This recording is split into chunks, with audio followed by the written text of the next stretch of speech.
Glória a Deus. Paz do Senhor, irmãos. Com bastante alegria que estou aqui nesta noite para glorificar a Deus pela oportunidade tão especial de darmos a continuidade desta campanha nesta noite. Convide mais irmãos, compartilhe com mais alguém, para que juntos possamos meditar na palavra do Senhor aqui nesta noite de hoje. Em nome de Jesus Cristo, a campanha que estamos fazendo de 3 dias sob o tema de Neemias, o capítulo de número 6. Estou fazendo uma grande obra, de modo que não poderei descer. No primeiro dia eu estive fazendo a exposição do capítulo 1 e o capítulo 2. Ontem, o segundo dia, estive comentando um pouco acerca do capítulo 3 e do capítulo 4. E se Deus assim permitir, estaremos falando acerca do capítulo de número 5 e também o capítulo de número 6 e efetuando o término desta campanha.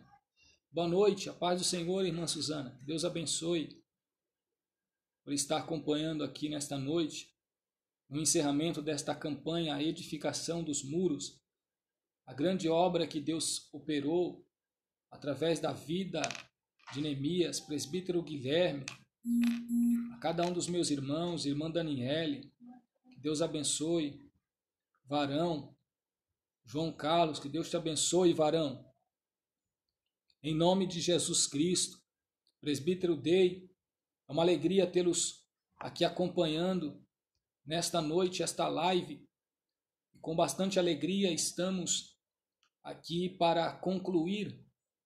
A paz do Senhor, presbítero Guilherme, para concluir esta campanha de reedificação dos muros. A paz do Senhor, tia Simone, Deus abençoe em nome de Jesus, por estarmos juntos, nos alegrando com a palavra do Senhor. Missionária Gisele Prachedes, Deus abençoe, a paz do Senhor.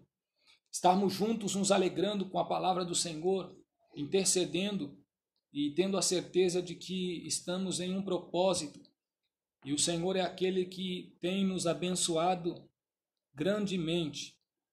É claro, irmãos, que faltaria-me tempo para fazer uma exposição detalhada de cada um dos textos que estivemos mencionando ao longo desses 3 dias. Principalmente se for fazer uma exposição do livro de Neemias, versículo por versículo, que seria o ideal nesta live. No entanto, precisaríamos de um tempo maior, mas eu quero glorificar a Deus, porque aquilo que o Senhor tem mencionado, tratado ao meu coração, eu tenho compartilhado com os meus irmãos aqui nesta noite. Eu louvo a Deus por estar aqui junto com os irmãos nesta campanha. Queridos irmãos, lembrando que o tema desta campanha está registrado no capítulo 6, mas eu quero fazer uma abordagem desde o capítulo 5, aonde diz assim: foi, porém, grande o clamor do povo e de suas mulheres contra os judeus, seus irmãos. Se nós pararmos para entender o contexto histórico do livro de Neemias, o capítulo 1 ele recebe uma notícia deplorável, uma notícia desastrosa, uma notícia ruim acerca dos seus irmãos, dos judeus que haviam escapado e também restado do cativeiro da Babilônia. Logo, ele, recebendo esta notícia, ele sente o peso, o fardo e se compadece pela situação dos seus irmãos, ao ponto de assentar, chorar, orar a Deus, confessar os seus pecados, a fim de que Deus agisse em favor do seu povo com misericórdia. E Deus é aquele que vai trabalhando em favor de Neemias, a fim de preparar todas as coisas para que o rei Artaxerxes liberasse Neemias para regressar a Jerusalém. Quando nós olhamos para o capítulo 2, nós vamos ver o início do propósito de Neemias começando a ser estruturado. O projeto que Deus havia colocado no coração de Neemias está começando a efetivamente sair do papel. E isto já é motivo dos inimigos de Neemias se opuserem através das suas invejas, das suas queixas, das suas zombarias, e isso se estende do capítulo de número 2 até o capítulo de número 4, ou seja, 3 capítulos. Os opositores da obra de Deus, eles se manifestam com o intuito de parar aquilo que Deus tem na vida de Neemias. Deus abençoe, irmã Rosalina, em nome de Jesus Cristo, a paz do Senhor. Então, capítulo 2, 3 e 4, vemos a oposição dos inimigos. No entanto, a obra de Deus, a reconstrução dos muros, ela dá o início, independente das retaliações, independente dos empecilhos, independente dos obstáculos. Logo, nós vemos a obra de Deus quase que ao término, quase que a conclusão final. E quando nós olhamos ao capítulo de número 5, nós percebemos um contexto totalmente diferente do que havia sido manifesto até então. Por quê? Porque o problema que surge são os opositores que tentam barrar a obra de Deus. Existe uma oposição com relação aos trabalhadores da obra da reconstrução dos muros de Jerusalém.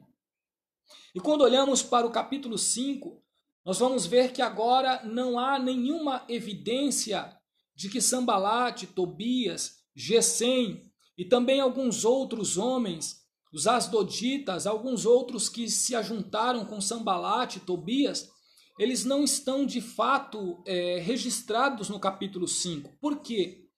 Porque neste período é como que se o inimigo da obra de Deus, ele se ausentasse, é como que se ele desse uma trégua na sua investida. Pelo simples fato de que agora a crise entre os judeus, ela é notória, ou seja, o problema agora é interno. Deus abençoe, irmã Bernadette, a paz do Senhor. O problema do capítulo 5 não é causado por Sambalate, Tobias ou Gesem. O problema no capítulo 5, ele está diretamente relacionado a um conflito interno, a um problema interno. Os próprios judeus estão agora reclamando, estão agora havendo divergência, há uma crise entre os próprios judeus, entre os seus próprios irmãos, dizendo de forma mais clara, mais fácil para a nossa compreensão, ao ponto de que o capítulo 5, versículo 1 diz que foi grande o clamor do povo, de suas mulheres, contra os judeus, os seus irmãos, porque havia quem dizia: com os nossos filhos e nossas filhas nós somos muitos, pelo que tomemos trigo para que comamos e vivamos. O que está acontecendo aqui no capítulo 5? A paz do Senhor, irmã Daniele, a irmã Kátia, missionária Kátia, que Deus abençoe, em nome de Jesus Cristo, a paz do Senhor. Compartilhem, não deixe de comunicar, compartilhar, convidar os irmãos para assistirem esta live. Hoje é o encerramento desta campanha. Então convide as pessoas, divulguem, compartilhe esta live para que juntos possamos ouvir a palavra de Deus. Ao encerramento desta campanha, tia Simone, a paz do Senhor, Deus abençoe.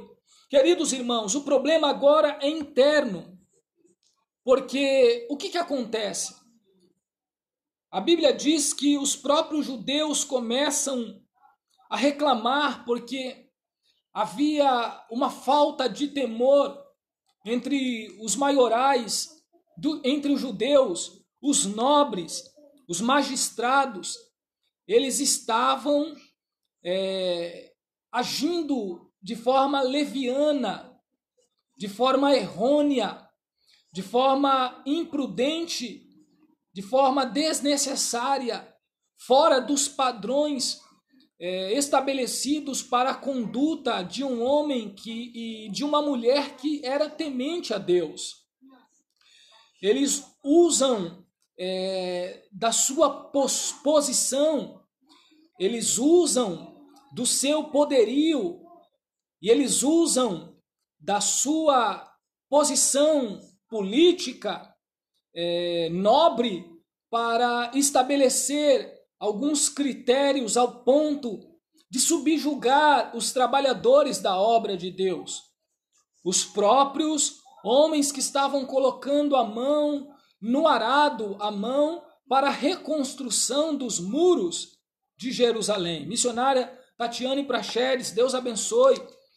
A paz do Senhor por estar acompanhando o terceiro dia desta campanha. Deus abençoe em nome de Jesus. E o que acontece? Eles usam de usura e a fim de oprimir a cada vez mais quem está fazendo a obra de Deus, como nós vemos aqui, ao ponto do povo clamar. O que era a usura, irmãos? Os poderosos, os ricos, eles estavam oprimindo os pobres, os trabalhadores que estavam fazendo a obra de Deus.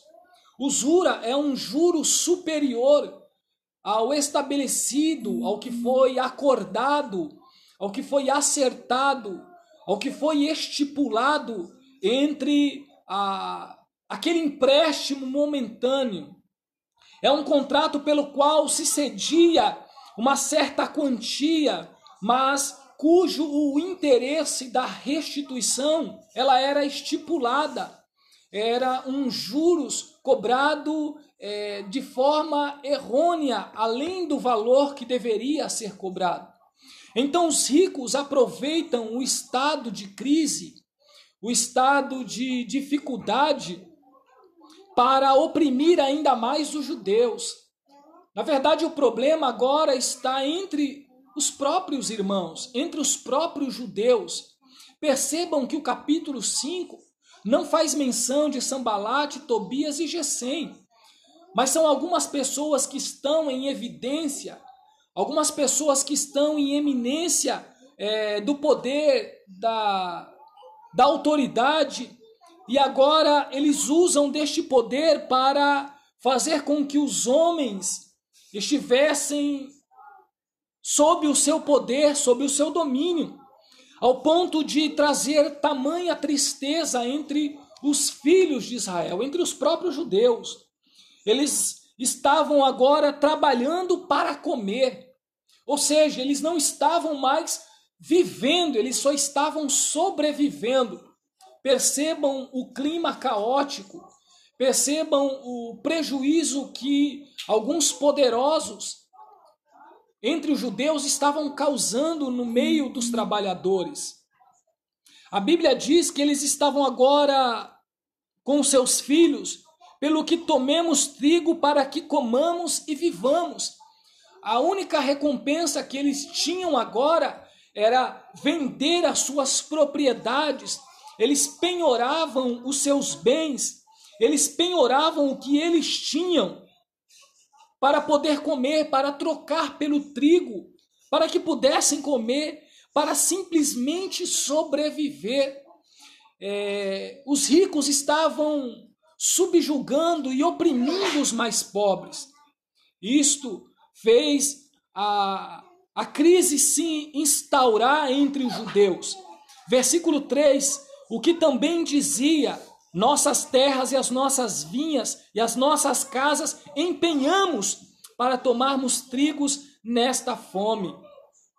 Tamanha era a opressão dos poderosos, a fim de fazer com que os judeus vivessem somente para trabalhar, ao ponto de eles começarem a clamar. E a Bíblia diz que quando eles clamam, Neemias ele fica indignado, irmãos.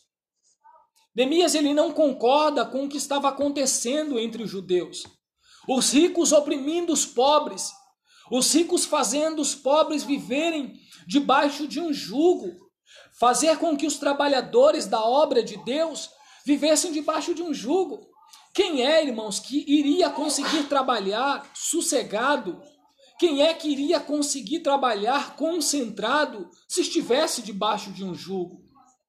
Isso parece muito familiar, isso parece muito natural.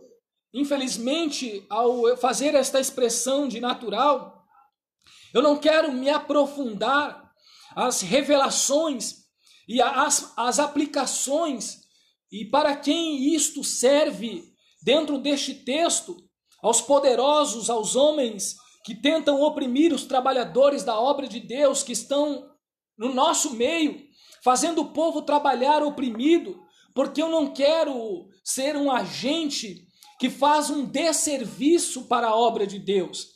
Mas isso, na verdade, é uma palavra de reflexão, porque aqueles que estão em posições elevadas, eles devem ser aquele que trabalhe junto com o povo, que esteja junto com o povo para ajudar, para auxiliar, e não para oprimir. É o que estava acontecendo naquela época.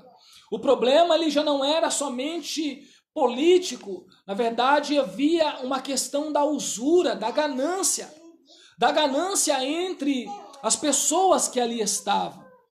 Louvado seja o nome do Senhor. Estaremos orando, irmão João Carlos, pelas pessoas que sofreram lá na Bolívia, o terremoto. Com certeza estaremos orando, fazemos uma oração geral em nome de Jesus Cristo por todos. No final também deixo o pedido de oração para que possamos lembrar e fazermos uma oração por todos os irmãos e os necessitados em nome de Jesus. Queridos irmãos, quando Neemias fica sabendo dessa situação, o estado em que, e a situação como os judeus estavam sendo tratados pelos maiorais, ele fica indignado. Ele não aceita com que os homens, eles estão agora penhorando os seus bens, as suas vinhas, as suas fazendas, simplesmente para sobreviver. Eles não estavam tendo uma vida digna, boa, aceitável, e ao ponto deles glorificarem a Deus. Eles estavam simplesmente sobrevivendo. Eles simplesmente estavam tendo o necessário para não morrer. E quantas vezes a gente vê alguns líderes oprimindo os ajudadores da obra de Deus, os cooperadores da obra de Deus, as ovelhas que trabalham no reino de Deus. E Neemias, quando ouve isso, ouve o clamor. A Bíblia diz, versículo 6, ouvindo eu, pois, o seu clamor e essas palavras, muito me enfadei. Neemias fica indignado, ele fica enfadado, ele fica perturbado com a atitude que estava ocorrendo no meio do povo de Deus. Porque tem coisas que incomodam o povo de Deus. Tem coisas que vêm para enfadar quem está fazendo a obra de Deus com o coração está voltado em fazer a obra de Deus. Mas existem algumas pessoas que agem com segundas intenções. Existem algumas pessoas que, na verdade, o coração não é em fazer a obra de Deus, em promover o bem das pessoas e simplesmente aos seus próprios interesses. E isto é motivo de Neemias se enfadar. E quando Neemias ele fica enfadado, Neemias ele chama a atenção de todos os nobres, dos homens ricos, dos magistrados, como diz o versículo 7. E na sequência ele faz uma descrição a fim de que os homens que estavam agindo desta forma com os obreiros, os judeus, na obra de Deus, eles estavam agindo de forma errônea, de forma reprovável aos olhos de Deus, de forma a oprimir o povo de Deus. O problema já não era mais externo, já não era mais os inimigos que estavam oprimindo os judeus, mas eram os próprios homens que deveriam ajudar, deveriam agir de uma forma a manter a ordem social, política e econômica, manter um clima agradável e um ambiente agradável entre os irmãos. E eles estavam promovendo a guerra, promovendo a fome com as suas atitudes, com as suas sutilezas, com o fim de locupetar-se da riqueza, dos bens que as pessoas tinham. Queridos irmãos, o evangelho, na verdade, ele é muito mais do que as pessoas entendem que isto é. Na verdade, é ajudar os outros. Na verdade, é levantar os outros. É saber ter uma gestão, uma administração. É saber ser líder, é saber motivar, é saber lidar com pessoas. Porque tem gente que não sabe lidar com pessoas. Tem gente, ou seja, existem pessoas certas, muitas das vezes nos lugares errados. Pessoas que são levantadas, colocadas, que precisam ser instruídas, capacitadas, preparadas e posicionadas na sua vocação, naquilo que elas têm, a fim de extrair o melhor da sua vida para a obra de Deus, do seu talento, da sua vocação, da sua chamada, e não simplesmente serem colocadas por motivo de amizade, de status. A obra de Deus não é feita por amizade. A obra de Deus é feita por amor, por direção, por voluntariedade. E quando Neemias, então, ele chama a atenção dos nobres, ele diz assim, versículo 9: não é bom o que fazeis, porventura não devias andar no temor do nosso Deus, por causa do opróbrio dos gentios, nossos inimigos? Não é bom o que vocês estão fazendo. Neemias, então, ele vai repreender a liderança para que eles entendam a visão de Neemias, a visão do propósito da construção, e que não deveria ter conflitos internos. Não adianta ficar criando conflitos. Isso, em uma aplicação prática para nós, não adianta ficar criando conflitos no meio da congregação, irmãos. Isso só vai fermentar, isso só vai prejudicar a obra de Deus. Isso só vai atrapalhar o desenvolvimento, a manifestação e o desenrolar da obra de Deus, de uma vida particular e também de uma forma coletiva. Isso vai travar o que Deus quer revelar, porque quando o povo não está unido, consequentemente, abre-se muitas brechas para o inimigo voltar. O inimigo voltar porque ele vai ver que o povo já não está com propósito.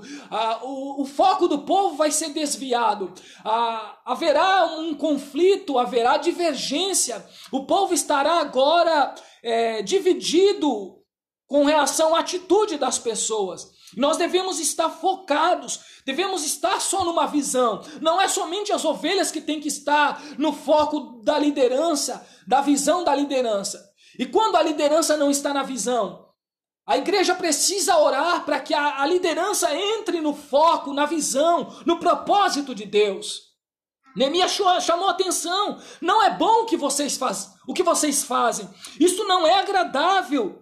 Vocês andar fora, sem o temor de Deus, vocês não deviam andar dessa forma. Não é bom o que vocês fazem. Vocês precisam andar no temor de Deus. Quantas pessoas já perderam o temor de Deus? Quantas pessoas já não têm mais o temor de Deus? Acham que fazer a obra de Deus é administrar qualquer repartição pública que nós vemos por aí. Acha que administrar a obra de Deus é lidar com qualquer coisa, menos uma igreja. Acham que é empresa, é negócio. A igreja não é negócio. A igreja é projeto de Deus. A igreja foi instituída por Cristo. A igreja, ela é o corpo de Cristo.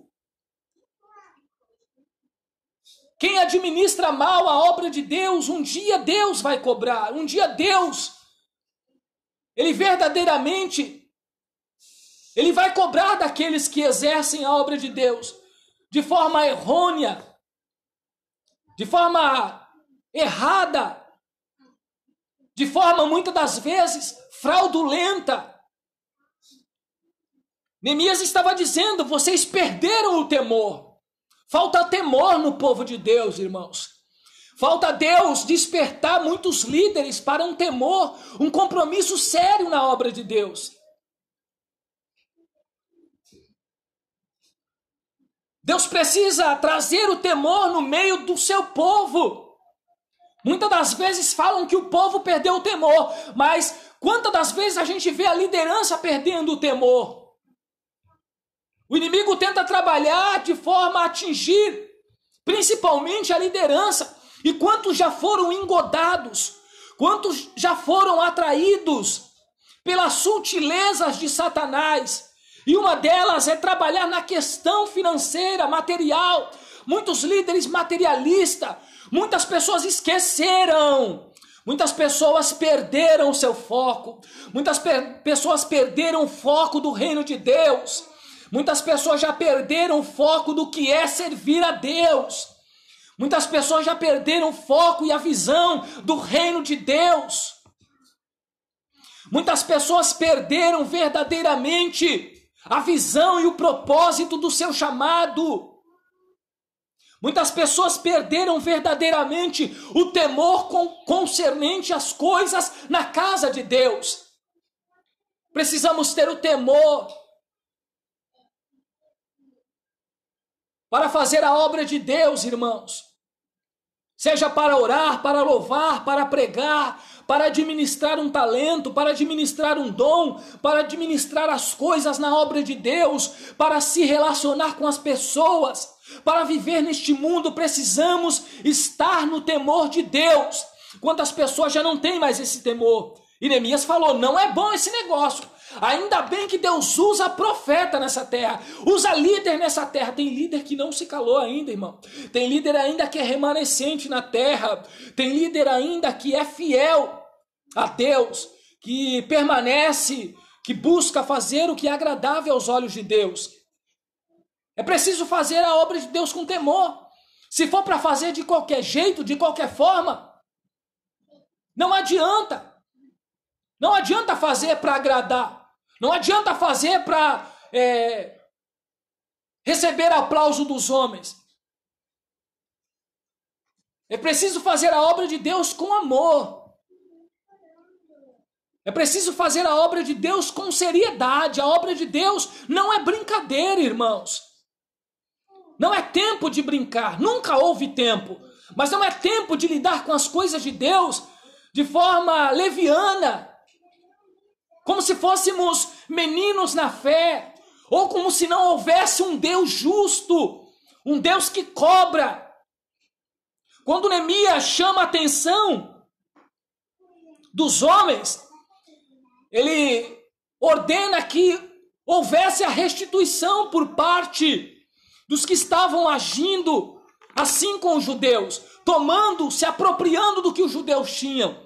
Versículo 10, restitui-lhes hoje, vos peço, as suas terras, as suas vinhas e os seus olivais, e as suas casas, como também o 100º dinheiro do trigo, do moço e do azeite, que vós exigis dele.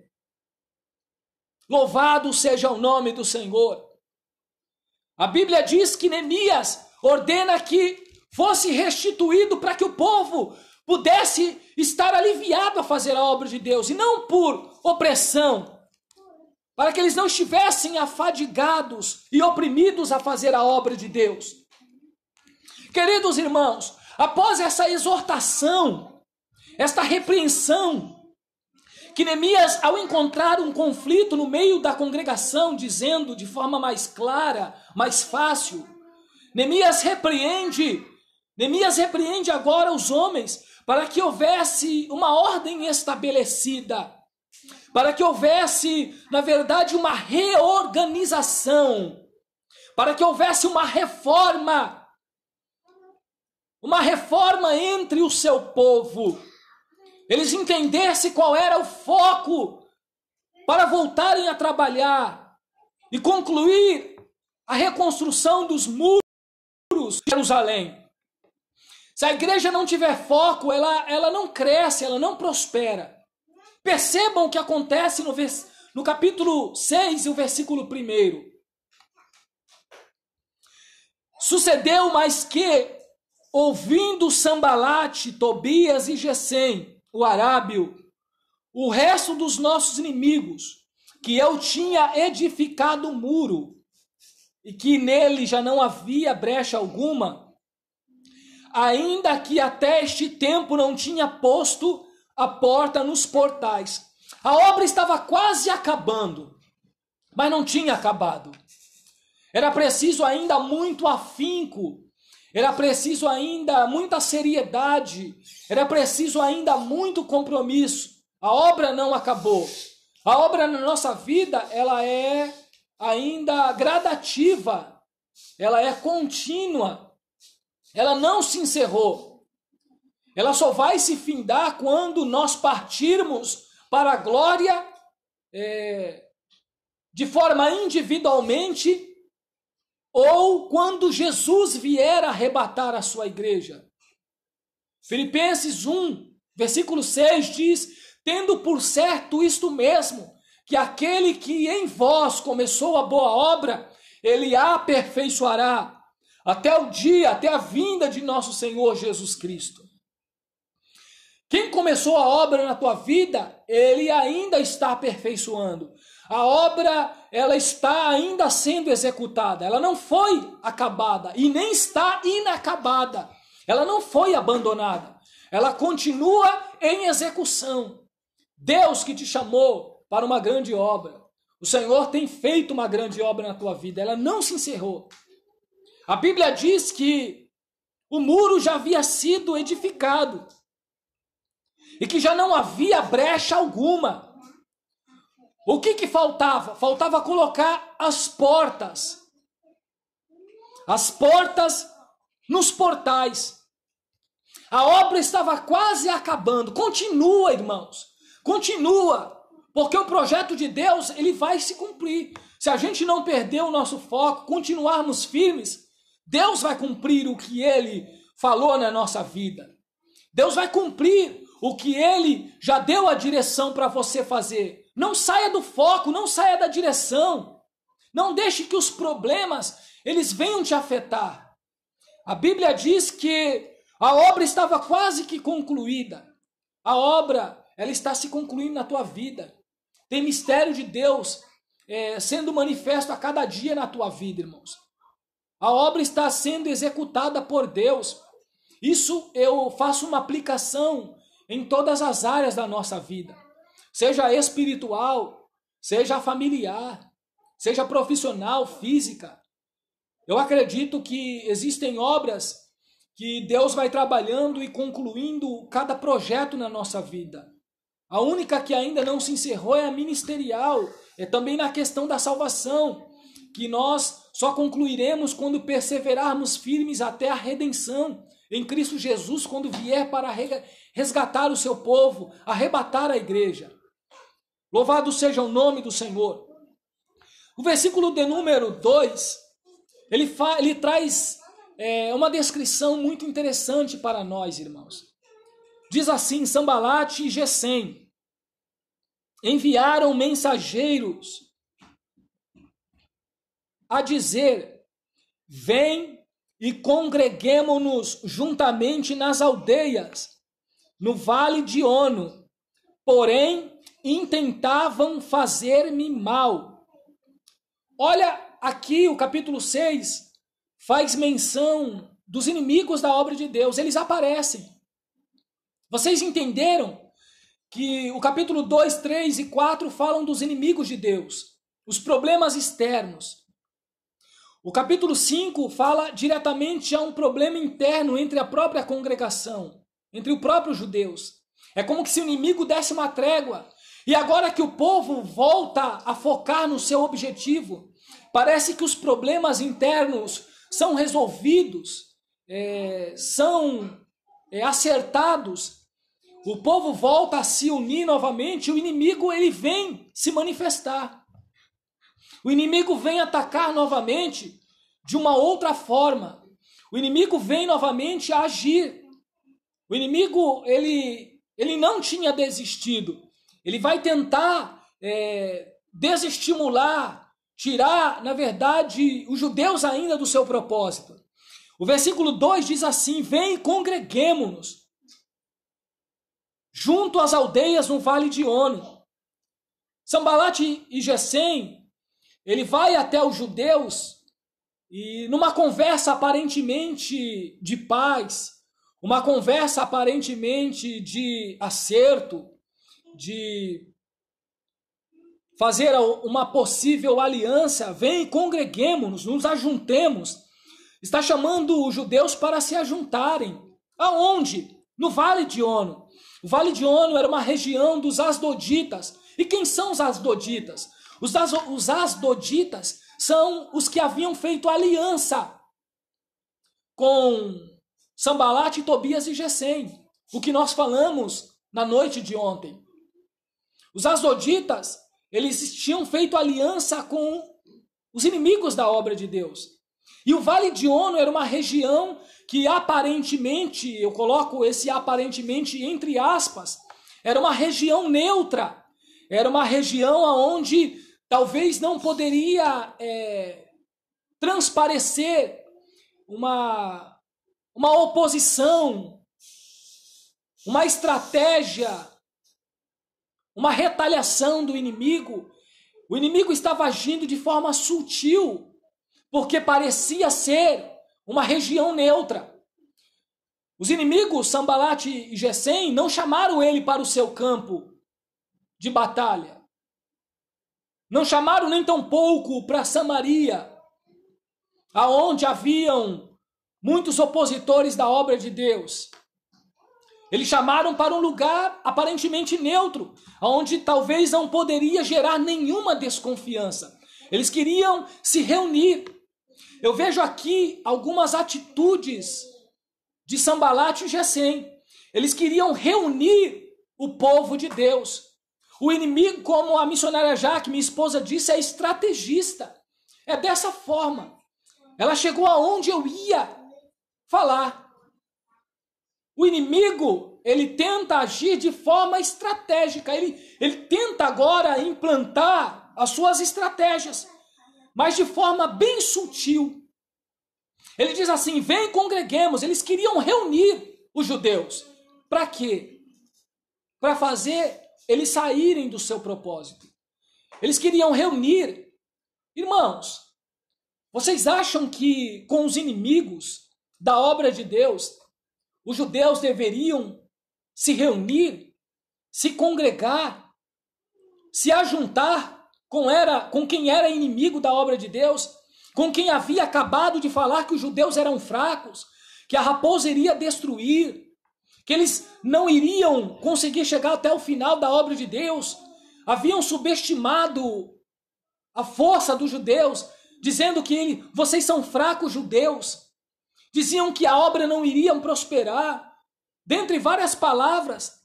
Vocês acham que a intenção de Sanbalat e Gesem era verdadeiramente uma conversa amigável? Vocês acham que não havia nenhuma outra estratégia do inimigo? Não havia nenhuma outra intenção? Não havia nenhum outro propósito do inimigo? Irmãos, inimigo que havia se revelado no início da obra, já estava sendo manifesto no meio da obra. Vocês acham que no final da obra ele iria se converter? A estratégia do inimigo era ainda parar a obra de Deus. E o povo de Deus não poderia se reunir com quem não tinha visão, com quem queria ver os judeus pararem. Deus está te dizendo que Ele é aquele que te revela e que te dá visão de quem são os inimigos da obra de Deus, de quem não quer ver o teu bem, de quem verdadeiramente quer se reunir, porque nem todo mundo que está próximo de você, ele é teu amigo. Nem todo mundo que está junto é amigo. Os judeus, eles estavam quase que sendo convencidos. Eles diziam assim: vem, congreguemos, vamos se ajuntar, vamos ficar juntinhos. Essa era a intenção do inimigo. Nem todo mundo que está junto de você é teu amigo, irmãos. Nem todo mundo que está junto de você quer o teu bem, na verdade. Vem e vamos ficar juntos. Deus é aquele que vai tirar quem não tem a intenção de te ajudar do teu caminho. O inimigo, ele tenta agir de forma secreta, de forma astuta, de forma que parece não estar bem perceptível se não estivermos em vigilância, se não estivermos em atenção. Poderíamos pensar que agora a intenção de quem sempre nos prejudicou era de ajudar. Não deixa, irmãos, ser influenciado pela aparência. Deus é aquele que te direciona. Nem todo mundo que está próximo de você é teu amigo. Não. Nem todo mundo que diz ser teu amigo é teu amigo. Nem todo mundo que muitas das vezes nós temos nas redes sociais como amigos são nossos amigos. Essa é uma verdade. Amigo é aquele que, se preciso for, ele vai falar a verdade, mesmo que fere, mas vai querer o teu bem. E amigo, muitas das vezes, é aquele que vai te consolar quando todo mundo foge, que vai te ajudar. Se preciso for, ele vai trazer uma palavra de conforto, de consolo, e quando necessário for, ele vai trazer uma palavra de exortação. Amigo não é só aquele que agrada, que passa a mão quando mesmo a pessoa está errada. Não, amigo é aquele que é verdadeiro, independente da situação e da circunstância.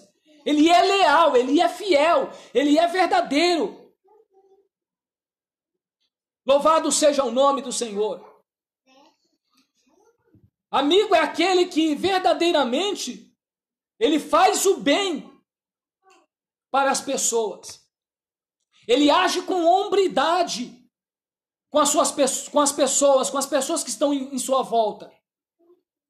E não de forma astuta, não de forma a obter vantagens em detrimento da paz, da alegria dos outros, em detrimento da felicidade dos outros. Amigo que é amigo, ele vai querer sempre o teu bem. Ele vai querer sempre ver você feliz. Esse é o verdadeiro amigo. Esse é aquele que nós devemos nos ajuntar. Não é com estranho. Estranho que eu digo, irmãos, não é na questão social. O estranho, a expressão estranho que eu uso e que eu digo nesta noite é aqueles que querem agir com o intuito de te prejudicar e prejudicar a obra de Deus. Esses não são os verdadeiros amigos. Como a minha prima Bruna disse, nem todos os que são amigos ou os que se dizem ser amigos são verdadeiramente amigos. Segundo, eles tentaram distrair o povo judeu. Porque se o judeu se reunisse com os homens, Sanbalat e Gesem, eles iriam parar a obra de Deus. É o que o inimigo quer fazer, tentar te distrair, tentar roubar o teu tempo. Tentar fazer com que você pare o que Deus tem na tua vida. Terceiro, versículo 2 ainda. Porém, intentavam fazer-me mal. Qual era a intenção? É fazer mal. A intenção de Sanbalat e Gesem era fazer mal, irmãos. Não adianta se juntar, não adianta, não tem conversa com Sanbalat, Tobias e nem com Gesem. Você sabe quem é, você sabe quem tem de Deus para te ajudar, para te abençoar com uma palavra, com uma oração. Quem verdadeiramente é amigo, quem verdadeiramente é uma pessoa que quer o teu bem. A intenção de Sanbalat e Gesem era fazer o mal. Tem gente que se aproxima é só para fazer o mal. Parece que o desejo dele é fazer o mal, a vontade dela é fazer o mal. Mas eu quero nesta noite repreender todos aqueles que se dizem ser teu amigo e não são. Eu quero repreender nesta noite todos aqueles que pensam que vão te ludibriar, enganar se aproximando, mas a intenção é outra. Não é te ajudar, é te prejudicar. Em nome de Jesus Cristo, eu repreendo todo mal, toda oposição contrária à tua vida. Em nome de Jesus Cristo, toda artimanha do inferno, todos aqueles que falam que é teu amigo, que bate nas tuas costas, mas na verdade a intenção é outra, irmão. Se preciso for, vai agir de forma a te prejudicar, mas nessa noite já está aniquilado em nome de Jesus Cristo. Versículo 3. E enviei-lhes mensageiro a dizer: estou fazendo uma grande obra, de modo que não poderei descer, porque eu cessaria esta obra enquanto eu a deixasse e fosse ter convosco. Você não pode parar esta obra. Você tem que assumir esta responsabilidade. Você tem que assumir de que o que Deus colocou na tua vida não é coisa pequena, não é coisa simples, não é coisa desprezível, não é coisa insignificante.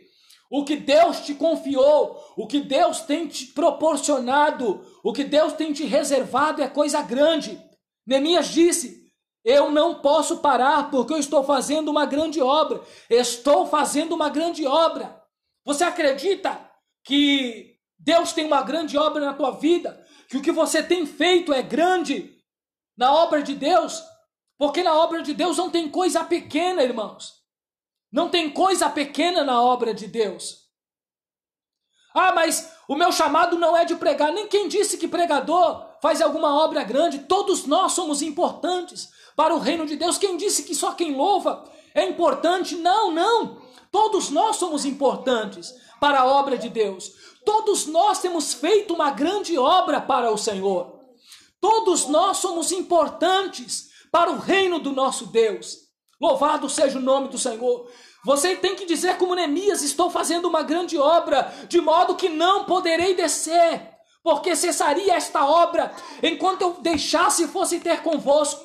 O compromisso de Neemias não era com Sambalate. O compromisso de Neemias não era com Gesem. O compromisso de Neemias não era com quem tentava fazer o mal. O teu compromisso não é com quem quer ver o mal da obra de Deus. O teu compromisso não é com quem quer parar a obra de Deus. O teu compromisso são com as almas. O teu compromisso é com o reino. Você não pode parar. Você não pode dar atenção com quem quer fazer o mal à obra de Deus. Você não pode se ajuntar com quem quer fazer mal à obra de Deus. Louvado seja o nome do Senhor. Eu não posso parar, coisa profunda, o que Neemias disse. Porque se eu descer, eu vou cessar essa obra. Se Neemias descesse, no momento daquela conversa, ele iria parar a obra. Não desce, irmão, do teu propósito. Não se distraia com outras coisas. Fica firme no teu propósito. Tem propósito que você está fazendo somente com Deus.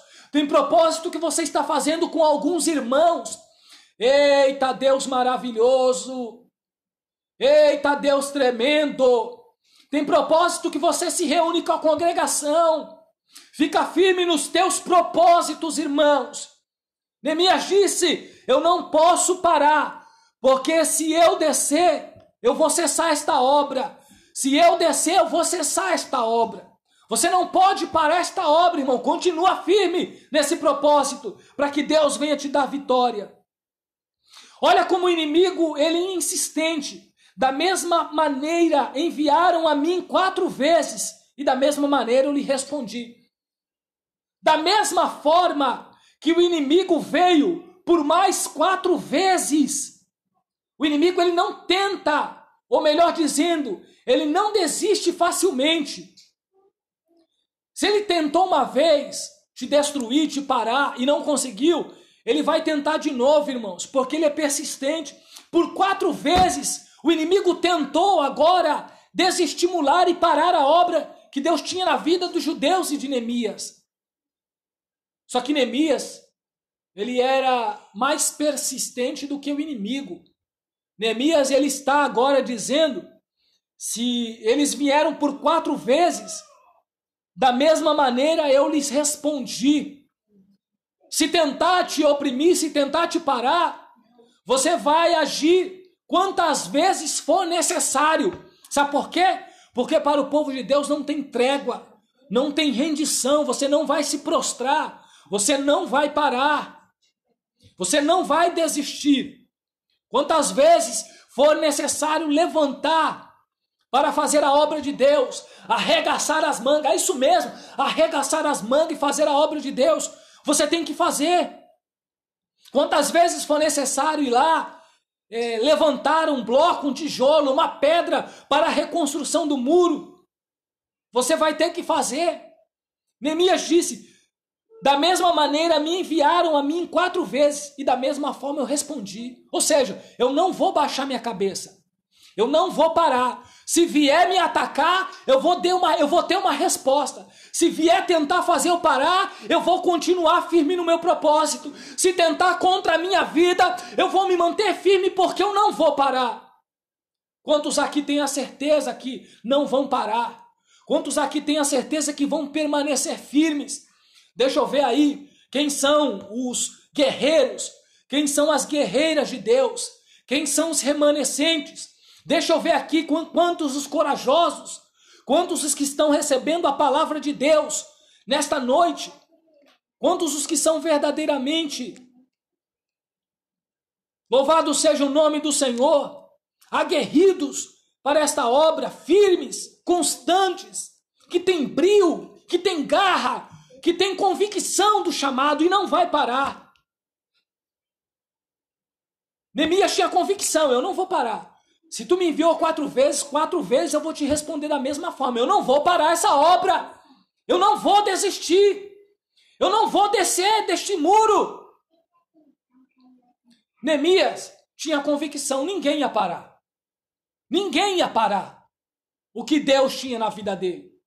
Você tem convicção, irmão, que nenhuma adversidade, nenhum levante vai poder parar o que Deus tem na tua vida? Somente você.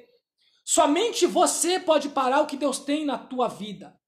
Por isso persista, fica firme, porque Deus é soberano e poderoso para te dar vitória. Versículo 6. Na qual estava escrito, entre a gente se ouviu, e Gesem diz que tu e os judeus intentais revolver-vos pelo que edificais o muro, e que tu farás rei deles segundo estas palavras. Versículo de número 7. E que puseste profetas para pregarem de ti em Jerusalém, dizendo, este é rei em Judá. Ora, o rei ouvirá.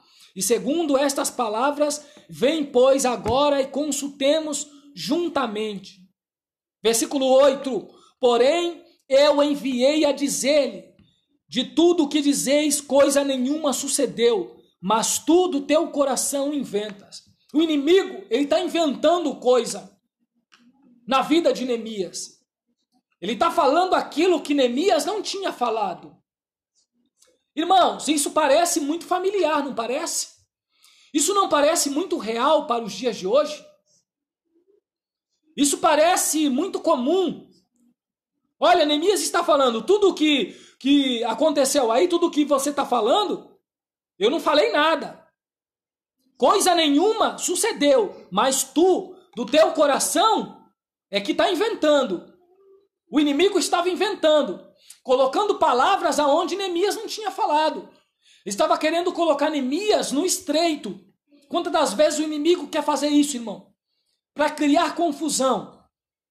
E jogar o problema, o BO, como dizem as pessoas aí, jogar a confusão no meio do povo de Deus e falar, foi você que falou isso? E Neemias falou, é você que está inventando no teu coração, eu não falei nada. O inimigo, ele quer criar alguns problemas e dizer que foi você que falou, você que inventou. Neemias, ele é esperto, ele é sábio e diz assim, coisa nenhuma sucedeu do que tu está falando. O inimigo, ele é mentiroso. Ele é o pai da mentira. O diabo, ele vem matar, roubar e destruir. Ele estava querendo destruir o que Deus havia colocado no coração dos irmãos. De que forma? Com a mentira. Falando que Neemias havia feito, ou que Neemias havia falado aquilo que ele não falou. E Neemias diz assim, é você que está inventando. O teu inimigo tenta inventar algumas coisas ao teu respeito, e na maioria das vezes é para denegrir. Foi o que tentou fazer com Neemias. Estava tentando manchar a carreira, o ministério de Neemias. Falar aquilo que ele não tinha falado. Irmãos, mas sob esta palavra, eu profetizo que o inimigo, por mais que ele invente, por mais que ele intente fazer ou falar alguma coisa que você não fez para te prejudicar, estas palavras estão repreendidas em nome de Jesus. A Bíblia diz que toda ferramenta preparada contra ti, ela não vai prosperar. Toda ferramenta preparada contra ti, ela não prosperará. E toda língua que se levantar contra ti em juízo, tu a condenarás. Esta é a herança e a justiça que vem de mim, diz o Senhor. Toda palavra, toda ferramenta, tudo aquilo que inventaram, que lançaram, que prepararam contra você e que você não falou, está aniquilado nessa noite. Toma posse, em nome de Jesus Cristo.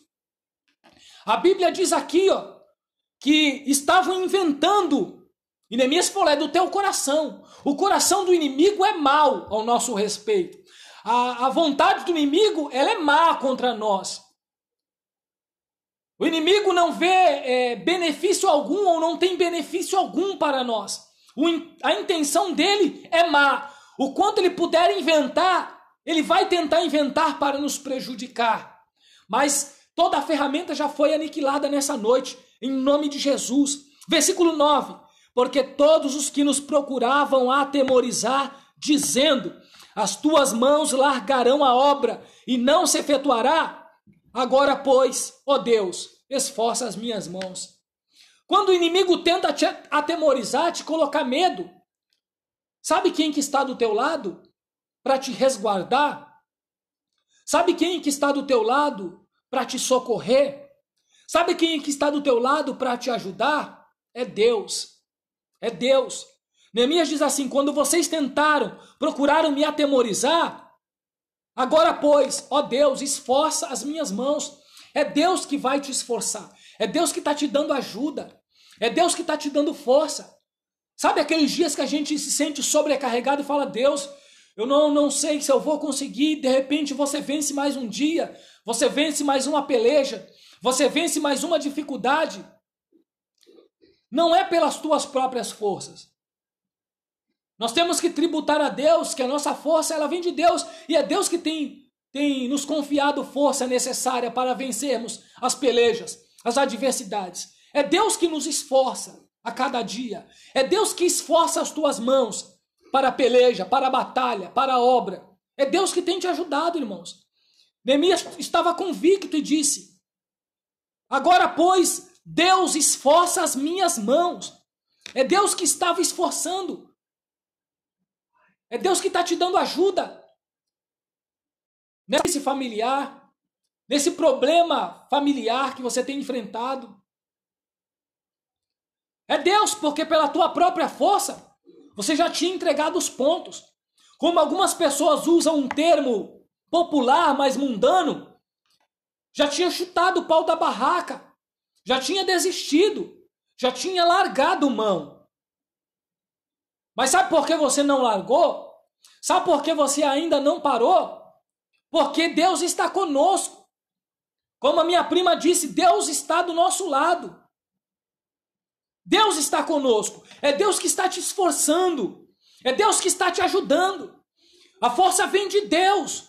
O teu auxílio vem de Deus. É Deus que revigora a tua força a cada manhã. Você está agora nesta noite, Deus está te fortalecendo com esta palavra para mais um dia de peleja, mais um dia na presença de Deus, passando por quaisquer obstáculos e glorificando ao nome do Senhor. A Bíblia diz, versículo 11, porém eu disse, um homem como eu fugiria? E quem há como eu que entre no templo e viva? De maneira nenhuma entrarei. E conheci, e eis que não eram de Deus quem o enviara. Mas essa profecia falou contra mim, porquanto Tobias e Sambalate o subornaram. Agora, o que acontece, irmãos? Os inimigos da obra de Deus tentam enganar Neemias, subornando os profetas, convencendo os profetas a levarem Neemias à casa de Deus, a fazerem Neemias a entrar verdadeiramente no templo de Deus, na casa de Deus. E Neemias diz assim, que esta profecia ela não era de Deus, porque haviam subornado os profetas. Quantas palavras contrárias, quantas profecias contrárias para tentar enganar Neemias. Você não vai ser enganado, irmãos. Deus é aquele que vai te dar a cada vez mais o discernimento para servir a Deus e não ser enganado, nem mesmo por profecias errôneas, por pseudo-profecias, por profecias falsas, por aquilo que não vem de Deus. É o Senhor que vai te dar o discernimento. Versículo de número 14, versículo 13. E por isso subornaram para me atemorizar, e para que eu fizesse e pecasse. A intenção do inimigo é fazer você pecar, fazer você parar. E Neemias diz assim, para que tivesse alguma coisa a fim de me inflamarem, e assim me vituperarem. Lembra-te, meu Deus, de Tobias e de Sambalate, conforme estas suas obras, e também da profetisa Noadias, e dos mais profetas que procuraram atemorizar. Neemias sabia que a intenção era inflamar o coração dele. O povo queria inflamar. Tem gente que quer inflamar o teu coração, irmãos. Tem gente que quer contaminar o teu coração. Não deixa o teu coração ser contaminado por palavras contrárias. O teu coração tem que ser uma terra fértil para a palavra de Deus. Somente para aquilo que vem de Deus. Como Paulo disse, tudo que é puro, tudo que é amável, tudo que é de boa fama, se há alguma virtude, se há algum louvor, nisto pensai. Tudo aquilo que for bom para promover a edificação. Se houver alguma coisa boa, irmão, deixa entrar no teu coração. As tranqueiras do inferno, as podridões que o inimigo quer suplantar, que quer colocar, quer investir contra a nossa vida, quer destruir a nossa vida, não permita que entre no nosso coração, não, irmãos. E que verdadeiramente nós possamos ser preenchidos por tudo aquilo que vai nos fazer bem e vai fazer bem a obra de Deus. Estavam querendo inflamar Neemias.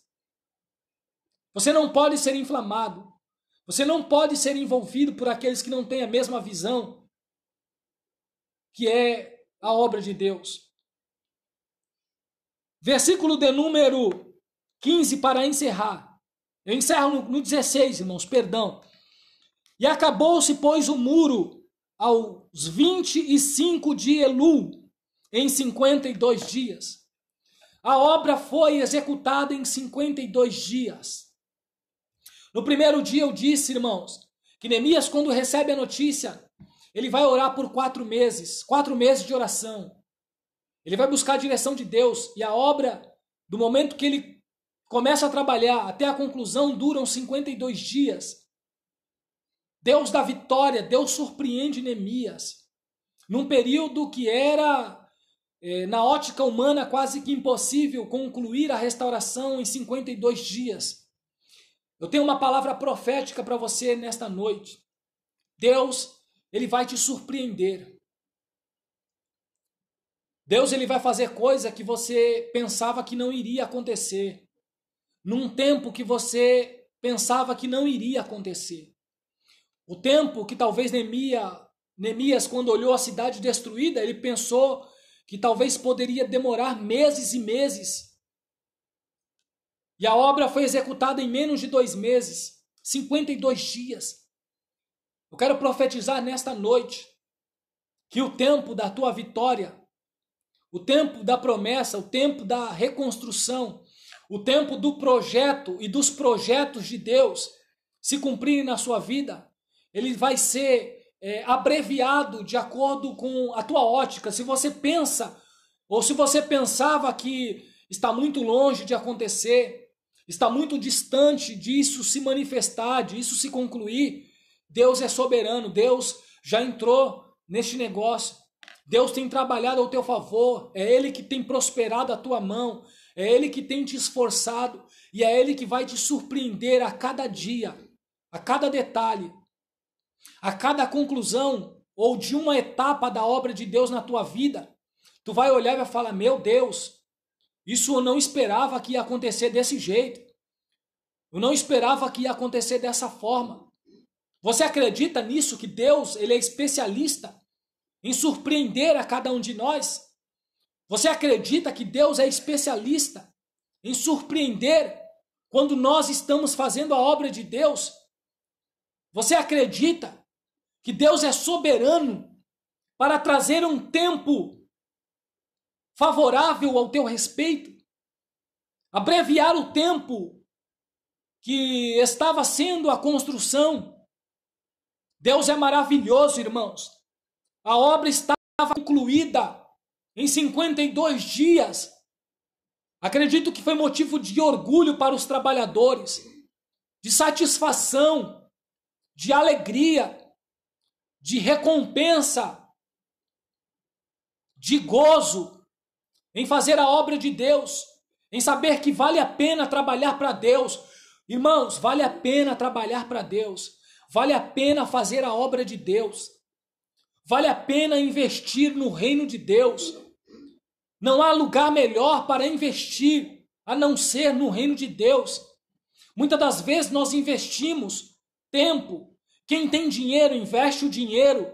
Quem não tem dinheiro, investe a sua própria vida. Não é verdade?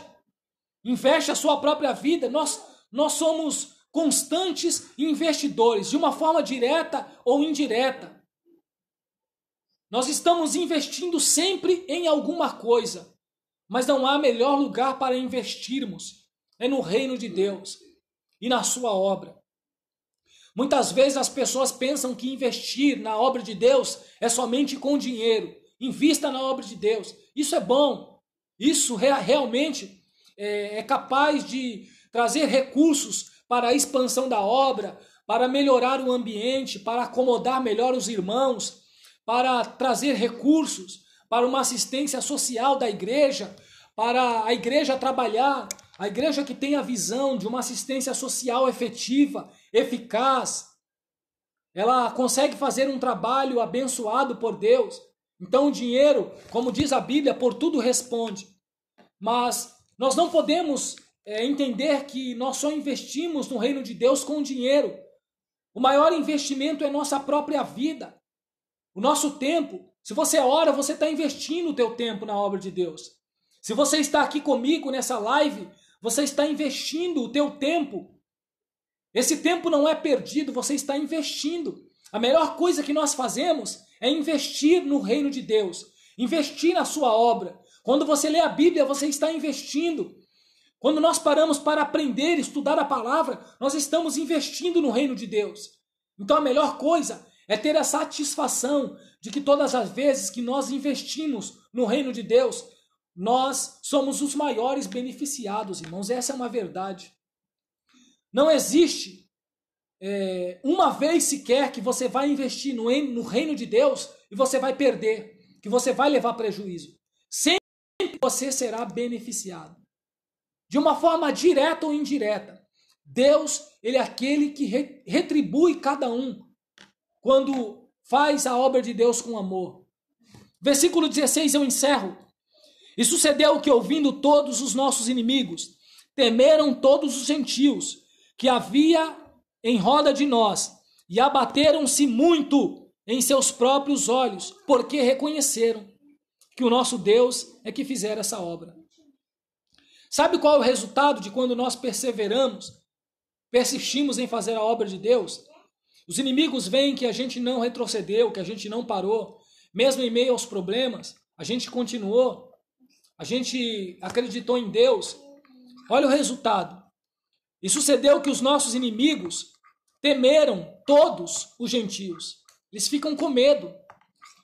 Eles temeram todos os gentios que haviam em roda de nós e abateram-se muito em seus próprios olhos. Os inimigos vão ficar abatidos quando vê que eles investiram contra nós e não surtiu efeito. Os projetos do inimigo vão ser frustrados, já estão sendo frustrados na tua vida. Olha o que aconteceu. Porque reconheceram que o nosso Deus é quem fizer essa obra. Não somente você está reconhecendo, até mesmo os próprios inimigos de Sambalate, ou os próprios inimigos de Neemias e da obra de Deus, que eram Sambalate, Tobias e Gesem, eles tiveram que reconhecer que era Deus que tinha feito a obra. Para encerrar, irmãos, é Deus quem está fazendo a obra na tua vida. Os teus inimigos, eles já estão vendo. Alguns já têm reconhecido e muitos reconhecerão que quem trabalha por nós é Deus, que quem está fazendo a obra é Deus. Os inimigos, versículo 16, reconheceram que o nosso Deus fizera esta obra. É Deus que está fazendo uma obra espiritual, física, material, ministerial na tua vida. Toma posse desta palavra. Que esta campanha surta o efeito na tua vida em nome de Jesus. Eu vou fazer uma oração, irmãos. Eu quero fazer uma oração para encerrarmos esta campanha. Toma posse desta palavra, porque Deus é que está fazendo a obra a cada vez mais na sua vida em nome de Jesus Cristo. Eu quero orar em favor de cada um dos meus irmãos, o presbítero Dei, a minha prima, a Bruna, que está acompanhando lá de São Paulo. Louvado seja o nome do Senhor. A cada um dos irmãos, tio Luiz, tia Simone, a irmã missionária Tatiane Prachedes, Gisele Prachedes, enfim, a cada um dos irmãos, das irmãs que curtiram, que comentaram, que acompanharam esta live, não somente hoje, mas que acompanharam ao longo desses 3 dias de campanha. Eu quero fazer uma oração pela vida de todos vocês e que o Senhor abençoe grandiosamente em nome de Jesus Cristo. Você ore juntamente aí comigo nesta noite e eu estarei encerrando para a glória do nosso Deus, porque grande é a obra que Ele tem feito nas nossas vidas. E você tem que ter a certeza disso, que grande é a obra de Deus na tua vida em nome de Jesus. Vamos orar. Querido Deus, eu louvo o teu nome por esta oportunidade tão honrosa, tão especial e tão maravilhosa, Deus, de que é ter esta experiência, porque pregar é compartilhar da tua palavra, fazer a exposição da tua palavra, ó Deus, ao vivo, com alguns irmãos acompanhando, para mim foi uma atitude, ó Deus, ímpar, foi uma atitude especial, por ter a oportunidade de experimentar, ó Deus, falar da tua palavra, relacionando, ó Deus, a companhia dos meus irmãos nesta live, utilizando, ó Pai, dos meios tecnológicos, das redes sociais, a fim de propagar a tua palavra, ser um canal de bênção para as pessoas. Porque eu tenho a certeza, Deus, que a tua palavra, ela tem falado com cada um de todos aqueles que têm acompanhado ao vivo e também aqueles que acompanham depois, ó Pai, nos dias subsequentes a esta mensagem, ó Deus. E que ainda verão e que ainda ouvirão, não somente nesses 3 dias que passaram e que se encerra hoje, mas continuarão ver, ó Pai, talvez por repetidas vezes, e a tua palavra, ela é viva e eficaz. Ela certamente vai continuar falando com quem ouvir, com quem se sintonizar com esta mensagem. Deus, eu te agradeço. Eu te agradeço porque são vidas que são consoladas, são vidas que são edificadas, são vidas que são fortalecidas, são vidas que são conformadas ó Pai, com a tua palavra e também confrontadas, porque hoje o Senhor exortou de uma certa forma, ó Pai, na exposição da tua palavra, na questão dos judeus que estavam, ó Deus, agindo de uma forma equivocada, improcedente, errônea, mas tudo com o intuito de glorificar o teu nome para o benefício da tua obra. Deus, visita o lar dos meus irmãos, abençoa de forma maravilhosa, dê uma noite, ó Pai, reparadora de sono. Deus, visita a família, visita, Deus, os lares, Senhor, visita, ó Deus, os pedidos de oração. Ó Pai, em nome de Jesus, Senhor, a cada um que tem um pedido de oração, também, ó Pai, pelas famílias que estão desoladas, pelos abalos sísmicos que presenciamos pelas redes sociais, meu Deus, que foi transmitido, ó Deus Todo-Poderoso, ao longo de todo este dia na Bolívia, também, ó Deus, foi pressentido na nossa região, no nosso estado e até mesmo na região da Baixada Santista, mas consequentemente no local onde foi o abalo, se não me falha a memória, foi na Bolívia. Ó Deus, eu não sei a repercussão, eu não sei a amplitude deste terremoto, desse abalo sísmico que afetou talvez muitas famílias, muitos lares, muitas residências e, consequentemente, na maioria das vezes, quando isso acontece, a tragédia é numerosa, é lastimável, ó Deus. Vemos não somente o resultado dos destroços, mas o caos ele acaba se instaurando quando existe, meu Deus, Senhor, uma tragédia dessa magnitude, ó meu Deus, um estrago, Senhor, um prejuízo desta proporção, meu Senhor amado, tem misericórdia, Deus, tem misericórdia dessas vidas. Eu sei que muitas das vezes, quando acontecem esses fenômenos naturais, na maioria das vezes, são, ó Pai, o teu agir, o teu tratar, é claro que tudo pela tua permissão, meu Deus, por tudo que tem acontecido ao longo desses meses que se sucederam, ó Pai, a repercussão que teve na Bolívia por conta das leis, do decreto que estavam querendo implantar, Deus. Isso talvez seja para despertar o povo para orar. Pai, tem misericórdia das famílias desoladas, das famílias atingidas. Meu Pai, na vida física, na esfera física, familiar.